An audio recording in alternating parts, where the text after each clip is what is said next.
Hello, everyone, and welcome to the Proudfoot podcast. Today, we're going to talk about how to create an epic D&D campaign without using a module.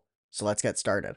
First off, you might have a lot of questions like, where the heck do I start? Do I want to draw a bunch of really detailed maps, make a bunch of NPCs with awfully tragic backstories, design combat encounters, practice my silly voices? Well, what we're going to talk about today is what you need to focus on and what you can hold off for until later, because we haven't even made the campaign yet. First things first, you need to get some friends interested. That's why I always recommend DM start with an elevator pitch. This is a short paragraph that just describes the setting, the world, and the backstory to your campaign. It doesn't need to be super complicated. It can be very simple and leave a lot of room for things to be filled in later on. So this could be plot holes or things that you don't want to tell your players just yet because they're going to find out later on. I will use two examples of past campaigns that I've done. One is As Below So Above, which is our D&D podcast campaign that will be coming out in a few months.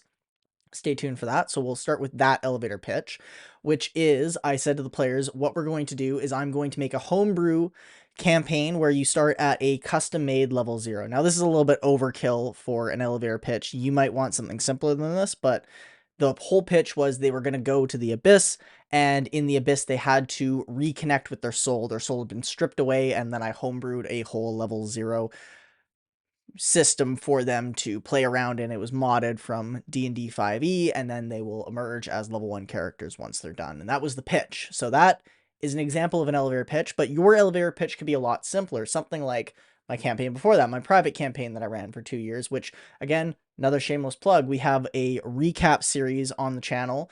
I think it's 5 friends recap a 2-year-long D&D campaign. There's a playlist for it. There's 4 videos of us recapping, and then also a reveal episode where I tell the party everything that they didn't figure out during the campaign.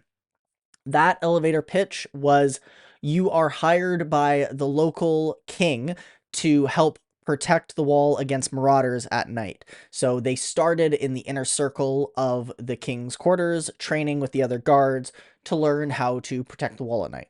And that was the pitch. That's what they had to go off of, and that was enough. It tells them that they're starting in a city, hence the setting. It tells them the world, they live in a world where there are kings and rulers of different city-states and other regions in the area, and they knew a little bit about where there were outposts, farms, and a couple neighboring cities around. And then the backstory was there's someone attacking the city for whatever reason. There are these marauders that seem to be mysterious that the town needs extra help to protect against. So those are those 3 elements. And it, like that example, it doesn't need to be super complicated. The As Below So Above one is a little bit more complicated. I'm going to do a future video explaining how that homebrew level 0 system works, but if you're learning how to create an epic D&D campaign without using a module, you do not need to homebrew your own rule system necessarily. All you really need to do is make a fun world for your players to play in. And that is where DMs can have a lot of fun with this game. And it's where also you can come into pitfalls of over planning. There's nothing wrong with over planning if we know as DMs that our players are probably only going to ever interact with at most 10% of what we prep. Maybe you are much more efficient at knowing what to prep for your players, but in my experience, a lot of prep kind of goes just into the DM's vault of knowledge and maybe can be pulled out later on. But usually it's important that the DM know more than the players, so this is okay if your players aren't going to engage with 90% of what you prep. But that's why I always say start with an elevator pitch, because you want to give that to your potential players so that they can say, yes, I'm interested in that campaign, or, that doesn't really sound like it's for me. And that's okay too. Not every player is going to vibe with every campaign setting. So if it's not for your players, then, make up a different elevator pitch if you want to play with those people, or recruit different friends that are interested in that campaign. Because a lot of friends will hear I'm running a D&D campaign and just tune out the rest of what you say as they've already started theory crafting their first 5 characters in their head. So that's the elevator pitch. Once you have that locked down, then you can build your world off of this. So the second thing we want to master when learning how to create an epic D&D campaign without using a module is crafting a world. And when you craft a world for your own homebrew campaign, I always say micro macro principle. Know what to focus on in a crude sense and know what to focus on in a fine grained sense. So that's the macro and the micro. The micro is going to be whatever your players are in the immediate vicinity of. So in the example of my old campaign where they were guarding the city, I did flesh out a little bit of how the city looked. I didn't draw an entire map of this city. It was called Heigendorf, but it was a big city, so I described it as having lots of different sections of the town, different regions that they could go to, and it was very large. So drawing that out is a big cumbersome task. And if you like drawing maps, it's definitely worth it, but it's not going to be the most important thing in the first session. What's the most important is that they have something to do and that there's a hook. We'll come back to a hook later on. That's going to be the final thing we learn. But making sure that there's NPCs with a little bit of a backstory or some motivations. Motivations is more important than backstory when it comes to making your NPC, because you want them to have stakes in your world. When you put an NPC in front of the players, you're saying to the players implicitly, this person is important enough that I am distinguishing them from the crowd of people and you notice them. So make sure when you have an NPC, they have some kind of motive. They're not just aimlessly there. You want to, as a DM, and when you're creating the world, have ways of raising the stakes for your players. If there's low stakes the whole time, they're not going to feel particularly motivated to go along with your plotline. So making sure that you have fleshed out NPCs, a city that feels a little bit lively. But then when you're planning the whole world, you might want to plan several cities, especially in that example. You know, I planned out, I think, 3 cities when I started. I had Heigendorf, I had Craigshaft, I had Dragonshard, and Sunshore. I might have also had Caledorn, but I think I might have added that city later. Those cities, I really didn't flesh out much. I think in Dragonshard, I put one NPC that was named Andy. He was a bookie and a well-respected individual in the town that was trying to rid the area of cultists, which came about later on. That was something the party didn't find out till, I don't know, 4 or 5 sessions later. The one thing I did do for my cities is I like to say what their style of governance was. So I didn't just have monarchies. Like Heigendorf was clearly a monarchy. There was a king and a royal family and whatnot, and they followed that sort of traditional system. But in D&D, in the Dungeon Master Guide, actually, right here, I think it's... Yes, it's right here. I flipped to it immediately. It's on page 18 and 19. They list out a whole bunch of different systems of government. So if you're not a big political nerd or history buff and you don't know what a feudalism society is or a oligarchy society, then you can consult what the DMG thinks of those things if you don't want to read endless pages on the internet to get information, because that section, it starts here and finishes here. So it's effectively 1 page worth of text for, I think there's 20, yeah, about 20 systems of government. There's actually a random table for DMs too if you want to roll for what your system of government is. But I like that because it kind of gives you a different sense of how the town's going to operate and where their loyalties lie. So I think I had an anarchic society in Dragonshard, and then I had a democratic society in Craigshaft. And obviously, like I said before, Heigendorf was the monarchy. And that gives you also some more dynamics that you can play with. But I didn't plan out much more than that. I didn't plan out a whole bunch of NPCs in each place. In Craigshaft, I think I put 1 NPC, Solomon Goodman, who actually ended up being a very important NPC to the campaign. But he wasn't very fleshed out at the beginning. I think I just like to put like little personality traits, age, gender, and the race of the character or the NPC. So if they're human, half orc, gnome, something like that. And then because I'm a big nerd, I also did population densities for the cities. So how big they were versus how many people there were and what the distribution of different races in the cities were, because I also put a little bit of lore into why some races were in different areas, because they kind of had like dominion over those places, kind of Lord of the Rings themed if people have watched those movies. Who would suspect that anyone who plays D&D has seen or read Lord of the Rings? So, you know, wild assumption on my part. Anyway, I've gone on a big tangent to say that's macro and micro planning. So micro planning is those little details that bring your campaign to life, and macro planning is the big picture, the things that need to be there but don't need to be fleshed out until the party's right there. Also, side note, it's important to make sure there's different regions and biomes in your campaign. So like having forests versus mountains and tundras, rivers, lakes, oceans, deserts, those sorts of things. It can add more nuance and depth to your campaign and world if you put that in there. So we've talked about the elevator pitch. We've talked about creating the world from the elevator pitch once you have players on board. Now, the third and final thing when you're trying to make an epic D&D campaign without a module is your hook. So I alluded to this earlier. The hook is the thing that says, hey guys, this is the main plot line. Maybe you should pursue this. Now, when I make campaigns, I like to focus on the world and then put plot in as a secondary thing, because this isn't a movie. It's not about what I want the plot to be. It's about what my players want the plot to be. So in your elevator pitch, you kind of allude to a plot, like there was the whole guarding of the wall from marauders in my first example. And in the second one, there's the whole, oh, you guys need to get your souls back, and as below so above. As if you're interested in how they do that, please check out that campaign once it launches in the fall. Another shameless plug. But your hook is an event or circumstance that points the party in a direction of where a plot may lie. That's where the adventure is going to be had, the different things that they can do to step up their game as adventurers, earn a reputation, that sort of stuff. When I do a campaign, I like to put at least 2 plots in. If I can, 3 is a good number, but really it's kind of throwing lines out there until the party bites on one, and then you can reel them in on that line. For me, what I did is I had the marauders on the wall that they were protecting against, but they also went out into the city, and one of the party members was a rogue, so she overheard someone talking in Thieves' Cant about a ship heist.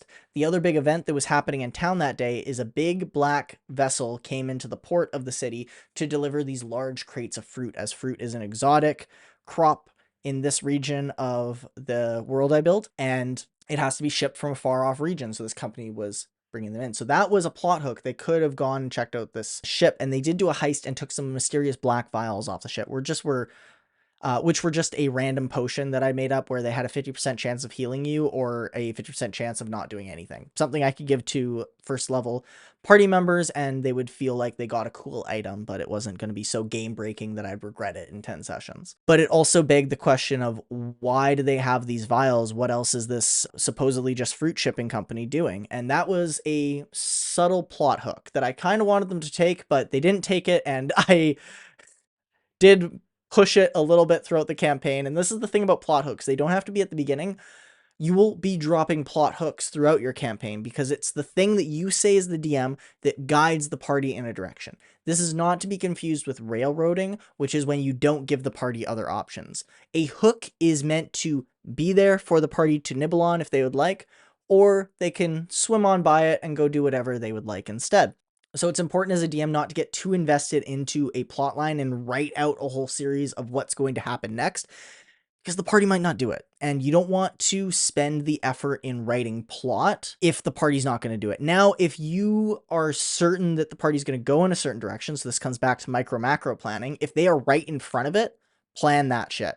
That needs to be written out and understood potentially, depending on what it is. Some things can be improvised in the moment. I'm a big fan of improvising a lot of different things in D&D, and I'll do a video on that next week about how to improvise a session and have it still be fun and engaging for players.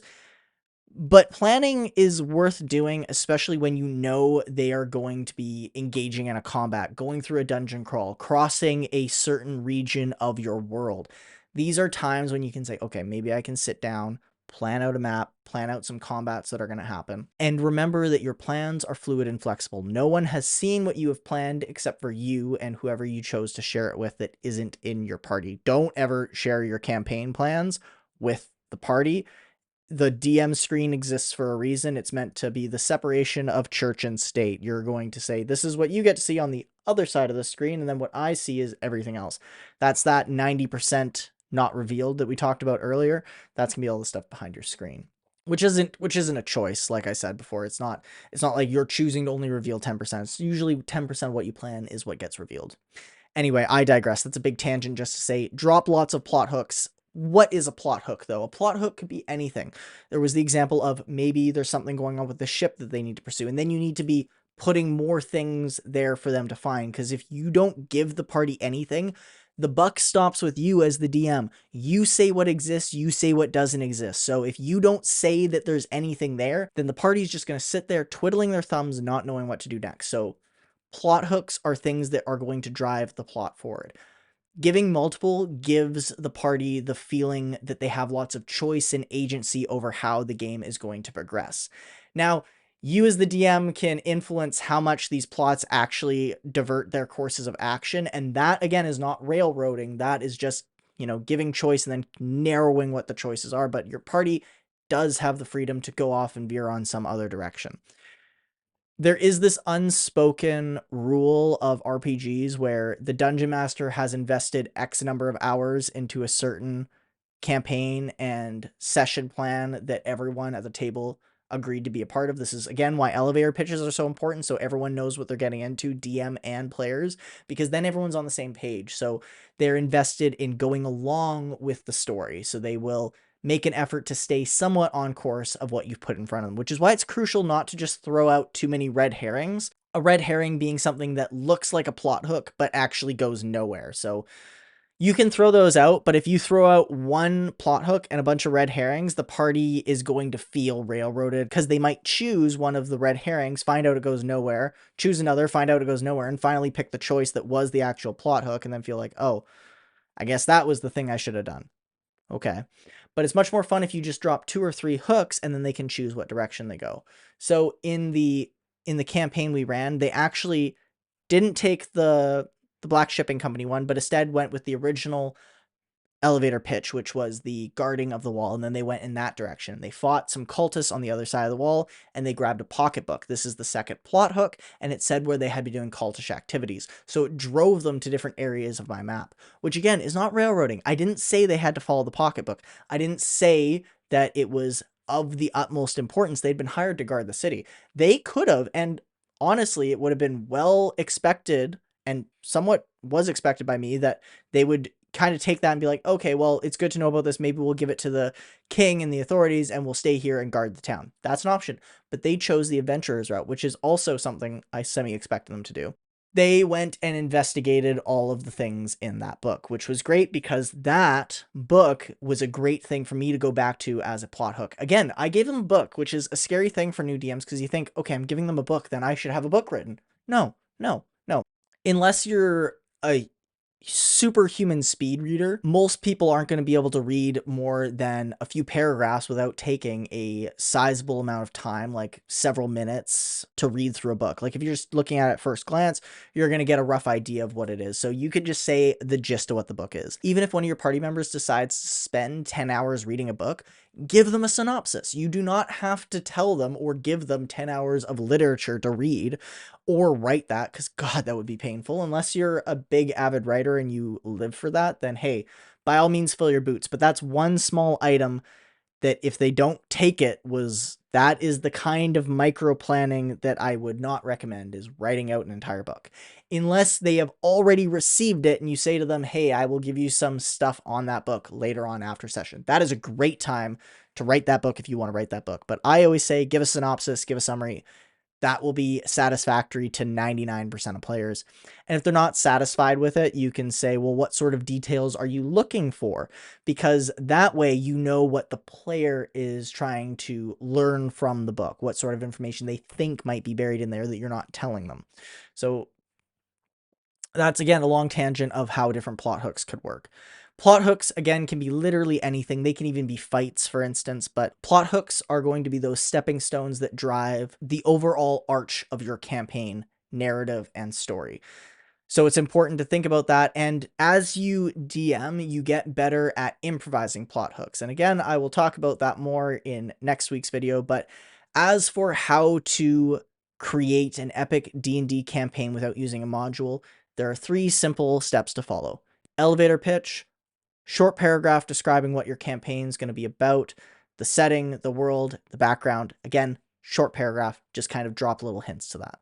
Second is building your world. This could be getting a crude map done, fleshing out a few NPCs, not too many, and having an idea for what the first few events in your first session could be. That brings us to the plot hooks. So making sure you have a few plot hooks that you can drop for your party so that they know the campaign has some direction or multiple directions that they could pursue, especially in that first session when it's not clear what the overarching plot of the campaign is going to be. That's something that's really special between you and your players when doing a campaign without a module, is you get to discover the plot together. Okay, that's everything I want to talk about today. Let me know any questions you may have in the comments below. If you enjoyed this video, please leave a like and subscribe to the channel for more D&D and TTRPG related content. If you enjoy the Eddie Proudfoot podcast, you can follow us on Instagram, Spotify, or TikTok. And as always, may the gods have mercy on your soul.